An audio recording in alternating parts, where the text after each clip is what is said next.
Shotgun suicides are the worst because of the blast from the gun. We found parts of somebody's ear on a window, on the window frame. It had gone behind the curtains and like by the blinds. Those are probably the most difficult cleans to do because the blood and skull fragments, everything goes absolutely everywhere.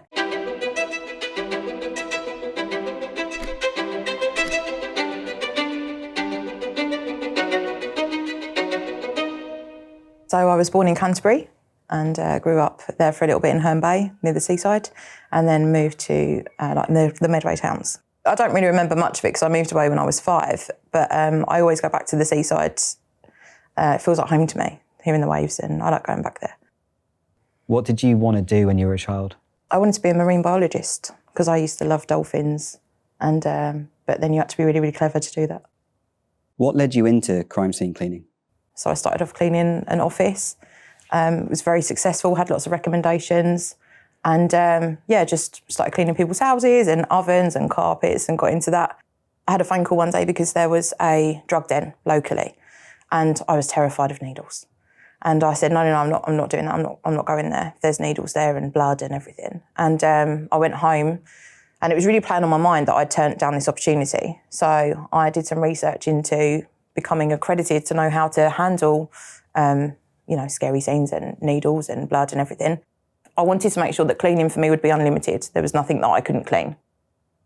What was the kind of training that you got on those? It's very hands-on, so you have your classroom training, and then obviously from then you have they take you to these units where they do a real-life scenario where they have blood spills for you to clean up, and you have to do needle picks and needle sweeps, and they hide needles in the most obscure places to make sure you don't miss them. It looks like there's an armchair there as if someone has committed suicide and died on the armchair, or there's always a bed scenario as well because a lot of unattended deaths happen, obviously, when someone's passed away in bed. And then what was the actual job title that you now have? So I will refer to myself as a biohazard specialist and decontamination specialist. I clean up for trauma. So if somebody has unfortunately committed suicide, if there's been an accident where there's been a lot of blood spilled, unattended deaths, which mean if somebody has unfortunately passed away and not been found immediately, I clean drug dens, brothels, for hoarders. I clean for landlords if they've had squatters in their property and they've destroyed the house and torn it apart. Yeah, and then I also clean ovens. So everything, really. What was the first crime scene you went to? So the very first one that I got a phone call for was from a local authority where a child had passed away in the property due to a neglect case. I think it was the cause of death was starvation. And that one, to be honest with you, that obviously the body isn't there. It's been removed by the police, and the family had been evicted from the property because it was a council property. So we had to go in after and obviously completely turn the property around for a new family to live there. So it was left in a pretty horrific state. When we walked in, there was clothes everywhere, rubbish everywhere. The saddest thing is that there was food everywhere. And obviously it was a starvation case that we'd been informed of. So there was, when we went through the house, it was quite a big house. The fridge was full of food everywhere. And there was just debris everywhere. There was bags and bags of rubbish, lots of clothes, lots of toys as well, which was quite sad. When you went into the child's bedroom, there was like a cot bed there and toys around. So seeing the aftermath, knowing that there was a child that was alive playing with those toys and now they've gone due to a neglect case, that was really tough for me, especially having a daughter. Do you ever research the story before or after? No, I don't. I tend to not ask. So people try to deburden themselves. So if they know when I get a phone call, I tend to ask if it was a suicide or an unattended death, because then I know what I'm walking into. Suicide, there's potentially going to be blood everywhere, and depends on how the person has, committed suicide. Unattended death is normally in one place because they've died in one area, and then it's just going to be that specific area that needs to be cleaned. If they say, no, it's not that, it's this and this happened, I tend to go, it's okay, I don't need details, I don't want to know. Especially when you're walking into a crime scene or a trauma event, you can work out for yourself what's happened. As you walk in, you can see how the kind of story is unfolded. That's interesting. Can you give an example of that?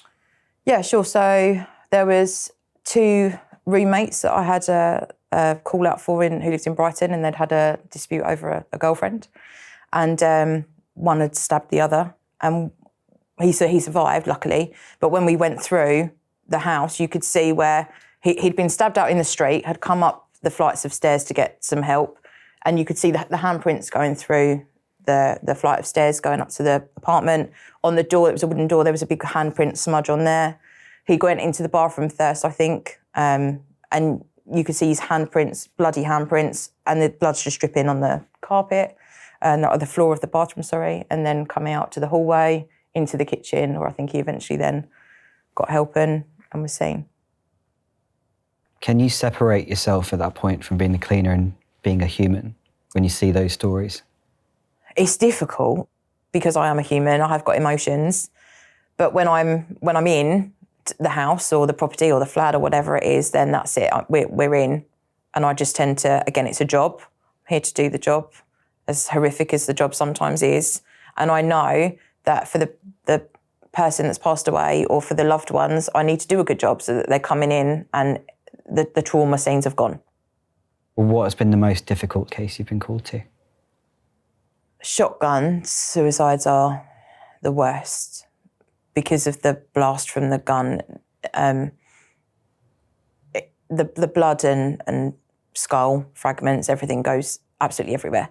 If there's a ceiling light that's like a cup, it's not like round, or it's got, it's an uplight. Sorry, that's probably the right word to use. If there's an uplight, the blood, and we found skull fragments inside an uplight before. We found parts of somebody's ear on a window, on the window frame. It had gone behind the curtains and like by the blinds. So yeah, those are probably the most difficult cleans to do, because the bodily fluids and like I said, it gets everywhere. You don't know where to start sometimes when you walk in. More difficult for cleaning or more difficult for emotion? Really more difficult for cleaning. Emotionally, it's sad to know that somebody's actually had a gun to their face and has, decided to end their life in such a horrific way. But yeah, cleaning-wise, that's pretty tough. Unattended deaths are the hardest for me emotionally. What's the kind of worst scenario case you found? The worst one that springs to mind immediately was for a local authority, local council authority again, that were actually housing people that were seeking asylum. And there was two gentlemen in this property, and it was like a 2-floor flat. So one gentleman had the bottom of the ground flat, and he was blind, so he had carers attending to him. And there was another gentleman that lived upstairs in the property. The person upstairs was the one that had passed away, but wasn't found for 4 weeks. But the gentleman downstairs who was blind hadn't realised, thought that maybe he just wasn't coming home or he was staying with friends, and he didn't realise that he was living upstairs with the body upstairs for 4 weeks. It wasn't until carers were coming in and had noticed, it was the height of summer, they noticed the smell and suggested, the house wasn't very clean anyway, suggested to clean up or do some work, and the bins were right outside the front door. So they said, it doesn't smell very nice. Eventually called the housing officer to come and just do a check on the property in case there were rodents or pests involved. And when they obviously went upstairs to do a check on the residents, they found the gentleman had passed away. And I think the most harrowing thing about that case, other than the fact there was a gentleman still living in the property, when we went to clean, the gentleman that passed away, his phone was on the bedside table, on charge. It's fully charged for however long. And there was not one missed call, not one message. So nobody would have known that he'd passed away. Nobody had tried to contact him.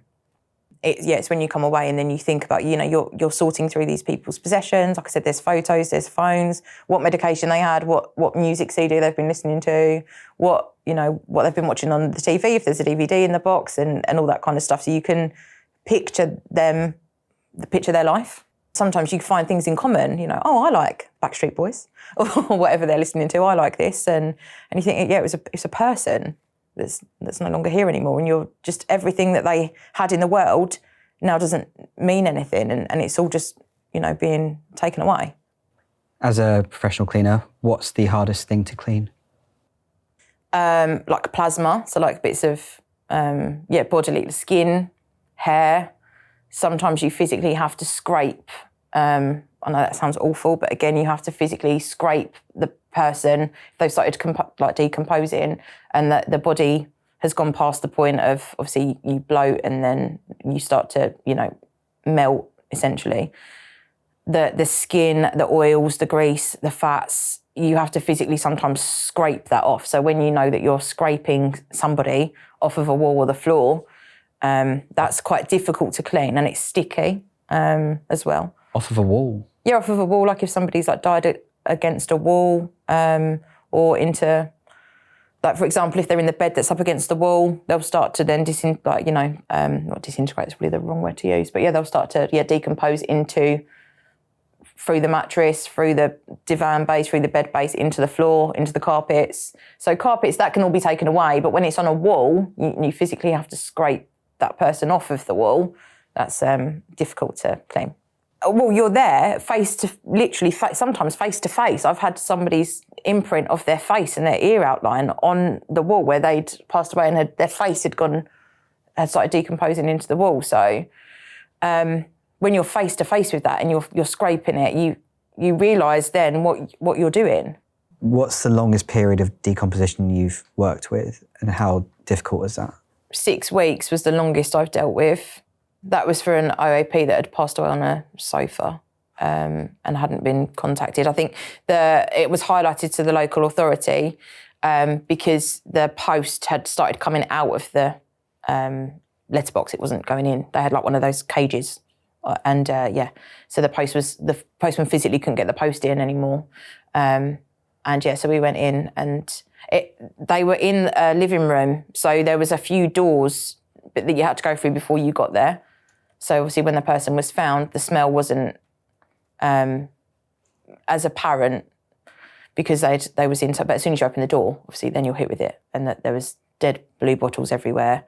Yeah, and they'd gone through the sofa, and it was just like black sludge, which again is awful to say, but yeah, black decomposing matter, and that was pretty bad. Because that person's hair as well, obviously the scalp had come away, and there was maggots that were in the hair, as the head had obviously started to decompose.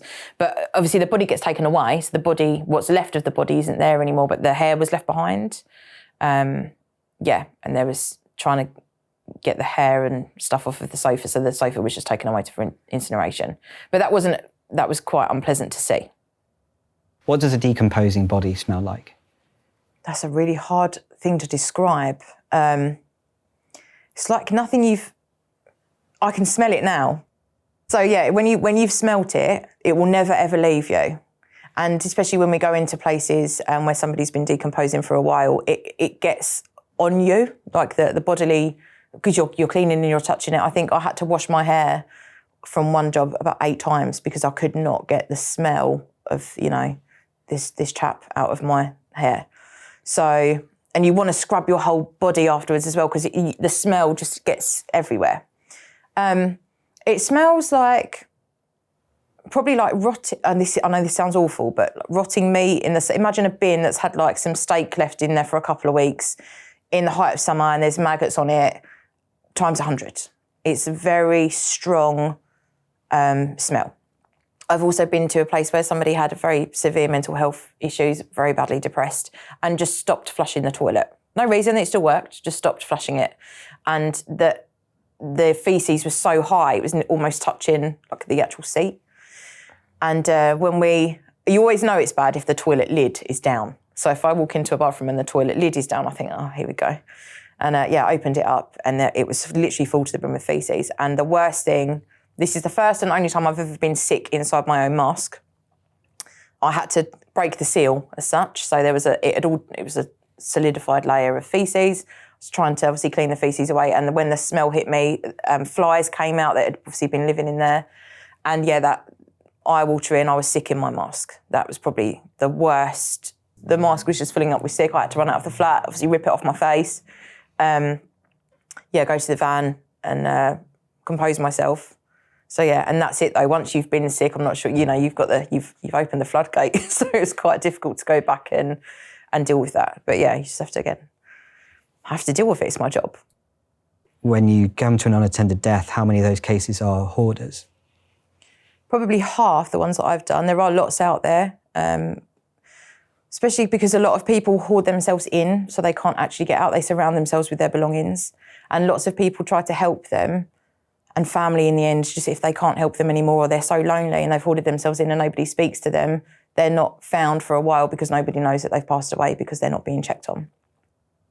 What are some of the worst cases of hoarding you've seen? There was somebody that collected tea towels, and they used to travel when they were young and had lots and lots of thousands of tea towels. When we was working with them, this person obviously hadn't passed away. We was just working with them from a mental health perspective. So we also offer services to help them organise. Because people that hoarder, it's like a psychological condition, I guess, where they don't want to let go.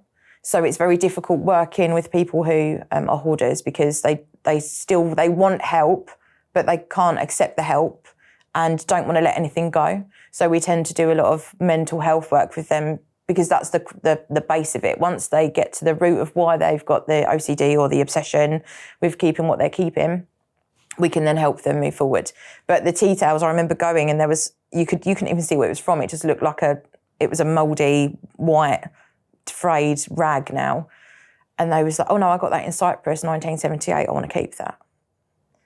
And you can't argue. So we just try to organise as best we can, put things in boxes that are clear so they can see what they've, what they have. And so it's still around them. It's just safe for them to still be in that environment and that house. You're working with, you work in environments where there might be needles. Yeah. There's blood. Yeah. How much danger are you in as a cleaner, and how do you prepare against that? Yeah, so there's blood obviously carries blood-borne pathogens, so you're at risk of HIV, hepatitis B, hepatitis C, hepatitis A. All of the pathogens that come with that is potentially infectious material. So we have like type 5, 6 or category 3 coveralls, so complete, like the white suits with the zip, the hood on it. You have we normally double glove, so you have one pair of gloves and then another glove on the top of that, depending on the thickness that you get with them. The problem is if they're too thick, you don't have much dexterity. But you always double glove, so if the first layer gets biohazard on them, you can take the first layer off and you've still got gloves on. Then you have shoe covers for what you're going into. You also have face masks, obviously, which is the most important thing. If you're going into somewhere that is potentially, there's lots of mould or asbestos, if you're dealing with, other decontaminants or contaminants, you can have a mask that's physically fitted to your face. So if you have a beard, it has to be shaved off because it won't fit to your face properly. But yeah, we have you sound a bit like Darth Vader because it's got the filters on it. So yeah, masks as well. When you're doing a needle sweep, we also have big, thick gloves called Hex Armour is the brand. But they're needle sweep gloves and they've got like a kind of like iron, thin iron in them so that when you are looking for needles that you like if you're in a sofa, for example, and you're feeling for them, they won't penetrate the gloves. Needles can be everywhere. And with a lot of drug dens, they know that the police are going to come out or local authorities, so they sometimes will booby trap needles. So we found them before, like on a light socket when you unscrew, you've got 2 screws next to the light switch. They've unscrewed that before and put a needle in. So when you go to touch the light switch, you could get a needle stick injury. They're everywhere. So you have to be on top of door frames, behind door handles. So it's the most thorough clean that you'll do when you're doing a needle sweep. What type of person becomes a crime scene cleaner? What makes you good at your job? I think you have to be quite mentally strong, because it is mentally taxing when you see things. You see a lot of horror and a lot of darkness. My world is, I get a lot of phone calls around drug dens and brothels and murders and crime and children passing away because of neglect. And so you do separate yourselves. You have to, I am Stacey, mum, friend, daughter, sister. Also, Stacey, the crime scene cleaner. Has it got easier over time? No. I wouldn't say your knowledge progresses. So I know, for example, I think the first time I tried scraping someone off of a wall, you know which scraper works best, which I know sounds awful. You know which products work well and how to be more efficient in your job. So my knowledge has increased and made me a better cleaner. But mentally, it doesn't. Every case is awful. Somebody's died, so it's not. It doesn't get easier. So it does really bring you back down to reality that life is incredibly fragile, and it's nothing is guaranteed. Tomorrow is never guaranteed. What do you do to relax and stop thinking about that when you leave that situation? The honest truth is always have a holiday booked, so there's something to look forward to. I actually go to the seaside. That is what I do. I think from being a child and going to the seaside, that's my happy place. So if it's a Sunday afternoon and I've had a particularly difficult, traumatic week, Sunday is at the seaside, playing on the 2p machines, taking a stroll by the beach. That is what brings me back home mentally as well. So it makes me, okay, breathe. Life isn't all that bad. It's been a pretty bad week, but you're still here. You can make a difference. Stacey, what keeps you doing this work? It's easy to say the money, I guess. It's very good. It's very highly paid. But that isn't what keeps me going. I absolutely love my job. As horrific as some of the things that I've seen are, it's so rewarding when you turn a house around completely and when you realise that you've helped a normal family who wouldn't know how to go and clean up after, such an event. There are not many people that are biohazard trained and know if they walked into a situation where there's been a murder or even an accident, any kind of trauma, how to tackle that. And to know that we're safely disposing of the biohazard waste and that we are sanitising the area for families to go back into, and knowing that that burden has been relieved from them and they can go back to their family home or they can go about their lives knowing that it's been resolved, is comforting to know that it is a massive relief that there's someone out there that can help, and that person is me.